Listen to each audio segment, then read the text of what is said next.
आज के इस प्रेस वार्ता में हमारे मध्य भारतीय जनता पार्टी के वरिष्ठ नेता, केंद्र सरकार के पूर्व मंत्री और पटना साहिब के माननीय सांसद आदरणीय रविशंकर प्रसाद जी उपस्थित हैं। साथ ही पटना ग्रामीण के जिला अध्यक्ष आदरणीय रूपनारायण मेहता जी, महानगर के जिला अध्यक्ष आदरणीय रूपनारायण मेहता जी, मीडिया के प्रभारी अमित प्रकाश बबलू जी और रणविजय जी। मैं जरूर निवेदन करता हूँ आदरणीय रविशंकर प्रसाद जी से कि वे आज की प्रेस वार्ता को संबोधित करें। माइक बराबर कर दीजिए। माइक बराबर ठीक है। माइक बराबर कर दीजिए। सब बराबर है भाई। मेरी आवाज सुनाई पड़ रही है? जी सर। पटना के सारे हमारे एक विशेष संदर्भ में आपसे बात करने आया। प्रधानमंत्री जी ने मुझे एक विशेष दायित्व दिया था। एक प्रतिनिधिमंडल के नेता के रूप में प्रधानमंत्री के निर्देश में यूरोप गया। प्रधानमंत्री जी का बहुत अभिनंदन। उन्होंने सांसदों को दल संजय झा जी अपने सहयोगी दल जेडीयू के राष्ट्रीय अध्यक्ष नेता बनकर गए और इस दल में शशि थरूर थे कांग्रेस से, मनीष तिवारी थे कांग्रेस से, हमारे एक्सपर्ट हुए। हम सबों का स्वर एक ही था। हम आपको ये बताने आए हैं कि अगर एक अमेरिकी और यूरोपीय नागरिक की जान की कीमत है तो एक निर्दोष भारतीय की जान की कीमत है। और अगर आतंकवाद से उनको मारा जाएगा तो कार्रवाई होगी।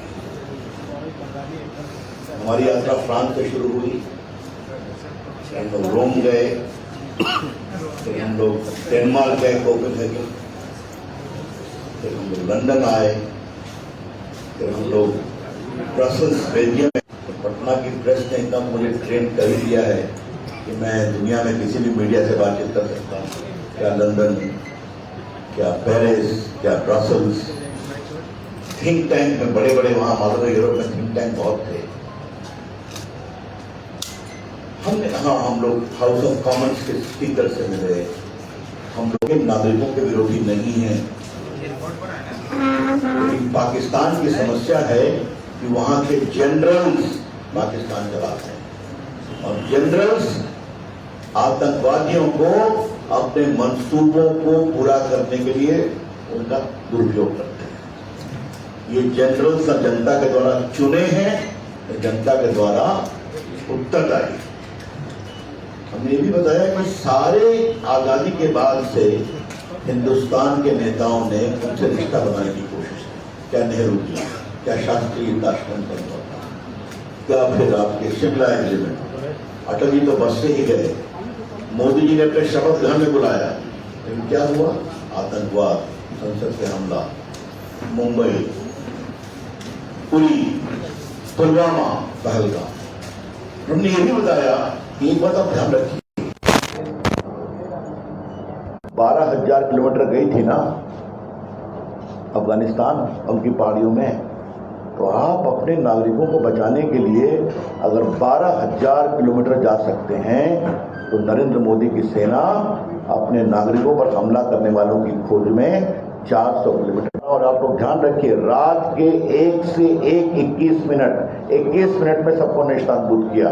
क्या भवालपुर, क्या मुरीद के, क्या मुजफ्फराबाद, बाकी सब में। और सुबह उनको बताया कि हमने आपके आतंकवादी केंद्रों पर हमला किया है। उन्होंने कहा हम आपको जवाब देंगे और मिसाइल से उनको नेस्तनाबूद कर दिया और फिर उसके बाद उनका एयर डिफेंस बर्बाद कर दिया। तब पाकिस्तान घुटनों पर आया और विदेश में गया, हम बातचीत करना चाहते हैं। तो हमने साफ कहा, और ये मुझसे पूछा गया अमेरिका के बारे में, बाकी के बारे में, कहा कि दोस्त लोग फोन करते हैं परेशानी में, क्राइसिस में। हमने साफ कहा पाकिस्तान को बात करना है तो हमसे बात करें सीधा।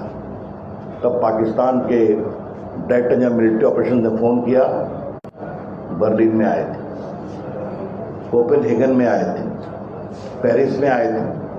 कोपेनहेगन में तो मुझे आश्चर्य लगा कि 10 पाकिस्तानी बाहर खड़े थे, नारा लगा रहे थे, और अंदर 500-700 भारतीय बैठे हुए थे हॉल में। तो हमने कहा मित्रों, IMF का लोन मिला है तो कुछ पैसा भेजा गया है कि क्या बात है, भारत की जय जय हो रही है, जाके कुछ खुराफात करो। 10 दुनिया की सबसे बड़ी इकोनॉमी बन गया, चौथी बड़ी जमा करेंगे। भारत डिजिटल पावर है, पाकिस्तान भीख का कटोरा लेकर घूम रहा है। कुछ समझते हैं आप? लोकतंत्र के माध्यम से भारत विकास कार्ड से, तो ये भारत की बहुत ही पॉजिटिव छवि है। मैं विदेश कई बार गया हूँ, इस बार हमें अपने प्रधानमंत्री पर बहुत गर्व हुआ कि पहलगाम में जिस समय हमला हुआ उसी समय भारत की अर्थव्यवस्था दुनिया की चौथी व्यवस्था हो गई और जल्दी तीसरी बन जाएगी। तो जो भारत की एक ताकत है, आर्थिक ताकत, दुनिया इसका सम्मान कर रही है। हर बच्चा रहा है, हमको संभालिए, हमको संभालिए। तो आप कहते हैं बातचीत करना, तो किससे बात करें? कोई चुना हुआ प्रधानमंत्री है, उसको ताकत है कि जनरल से बात किया जाए? और ये अंतिम बात कह के फिर आपके प्रश्नों की मैं अपेक्षा करूंगा। हमने इस बात को विस्तार से बताया। तो जिस पाकिस्तान में सेना का, इसलिए मैंने एक बात कही जिसको भारतीयों ने बहुत सराहा, नेता और जनता बनाती है अपना देश, पाकिस्तान की सेना ने अपने लिए बनाया पाकिस्तान। तो जिन्ना साहब का अरमान था पाकिस्तान, वो बन गया पाकिस्तान के जनरल्स की दुकान, और यही सच्चाई है। तो भारत को बहुत उन्होंने तरीके से रखा, लेकिन दुनिया ने एक बात के लिए बहुत सराहा कि भारत की विविधता इस प्रकार से, और सभी कांग्रेस के लोगों ने कहा हम लोग भारत का बहुत विरोध करते हैं, लेकिन आतंकवाद और भारत की एकता पर हम सभी एक हैं। तो मुझसे दिल्ली में प्रेस में बहुत लोगों ने पूछा राहुल गांधी क्या बोल रहे हैं। मगर राहुल गांधी पर मैं क्या बोलूं? राहुल गांधी कांग्रेस के नेताओं से बात